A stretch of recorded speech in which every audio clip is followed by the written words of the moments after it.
আর যাই হোক, নিজেকে ভেঙে চুরে কখনোই কারোর কাছে প্রকাশ করতে নেই। কাছে থাকলে কেউ বোঝে না, আর হারিয়ে গেলে সবাই খোঁজে। যে আমার ভালোবাসা বুঝলো না, সে আমার কষ্টও কখনো বুঝবে না। পরিস্থিতি, তোমাকে ধন্যবাদ। তুমি বুঝিয়ে দিয়েছ সব আপনজনে আপন হয় না। কি অদ্ভুত জীবন, তাই না? মরে গেলে সবাই কাঁদে, আর বেঁচে থাকলে সবাই কাঁদায়। এই দুনিয়ার মানুষগুলো সত্যিই খুবই ভালো। আঘাত দিয়ে বলবে ব্যথা পেয়েছো, কষ্ট দিয়ে বলবে চুপ আছো কেন, আর কাঁদিয়ে বলবে কাঁদছো কেন। জীবনের প্রতিটি পা খুব সাবধানে ফেলো, কারণ বহু মানুষ অপেক্ষা করে আছে শুধু তোমার একটা ভুল ধরার জন্য।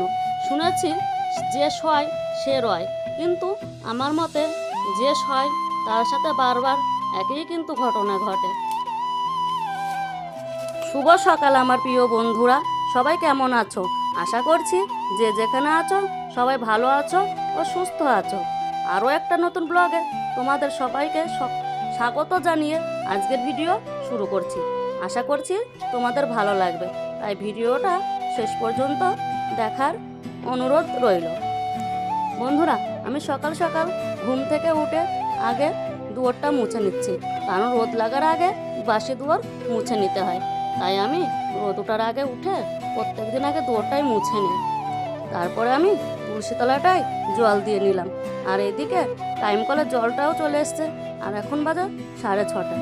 জলটা চলে এসছে, আমি বাসনগুলো ধুয়ে নিচ্ছি, তারপরে অন্য কাজ করব। তোমরা আমাকে একটু সাপোর্ট করো, তোমাদের সাপোর্ট আর ভালোবাসাই পারবে আমাকে একদিন এগিয়ে নিয়ে যেতে। এদিকে আমি বাসনগুলো ভালো করে মেজে ধুয়ে নিলাম, আর তোমাদের সঙ্গে কথা বলতে বলতে আমার কিন্তু অনেক জামা কাপড় ভিজানো ছিল, সেগুলো কাঁচা হয়ে গিয়েছে। তারপর আমি এগুলো মেলে দিচ্ছি।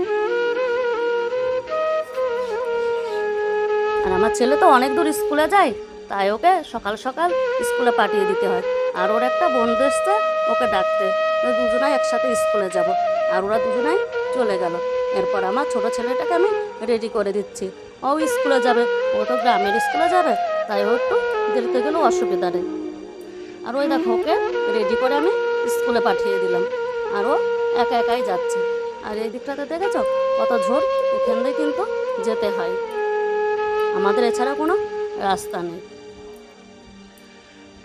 ও একা একাই প্রত্যেক দিন চলে যায়।